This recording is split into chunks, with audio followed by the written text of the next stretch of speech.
1, 2, 3. Okay, 1, 2, 3. Mga kairot, magandang hapon sa inyong lahat dyan. Ngayon mga kairot, pumunta kami ng pisyalan, maghapunan.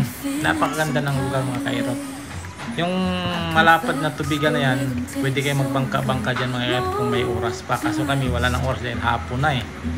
Kaya kinunan ko na lang ng view. Yan yung parking area nila mga kairot. Tapos ito naman yung kanilang entrance papunta doon sa kainan, no, sa loob.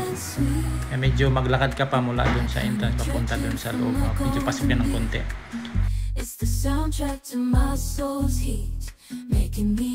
Likuran ng pagkainan, yung mangrove yata to dati mga kairot. Yes, ginawa nilang fish pan siguro dati, ngayon naging nagbago, naging pagkainan na, naging pisyalan. Ayan mga kairot, tuwang-tuwa si Mrs. Naglalakad dyan papunta, papasok sa loob, no? Ayan, no? Pakikuha ng video. Ako naman nakabuntot kasi kinukunan ko sila ng video dyan. Yun yung sa loob, no? Colorful masyado mga kairot, yung kanilang mga upuan, yung misa, no? Napakaganda po ng kulay. Tsaka lang dito, hindi naman masyadong may kamahalan, no? Affordable ang presyo.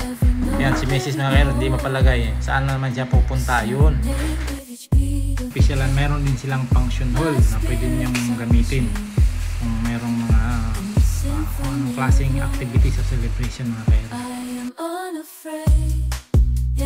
Napakaganda ng arrangement sa loob, no? Yung puso nasa gitna talaga, very colorful ang paligid, nakaka-relax. Yan mga kairot, nagdatingan na yung antay namin yung mga apo, pamangkin, saka yung driver. Yan, matagal na driver namin yan doon sa Osamis mga kairot, si Julito. Yan, nung dumating sila mga kairot, yan, nagkaroon ng konting saya, no? Kasi mayroon ng mga maingay, magulo, may tumatakbong apo. Yan, nag-picture taking pa. Yan, ito mga kairot, tapos na kaming kumain. Yan, andyan na sila, ready to go out, to go home na kasi busog na eh. Yan.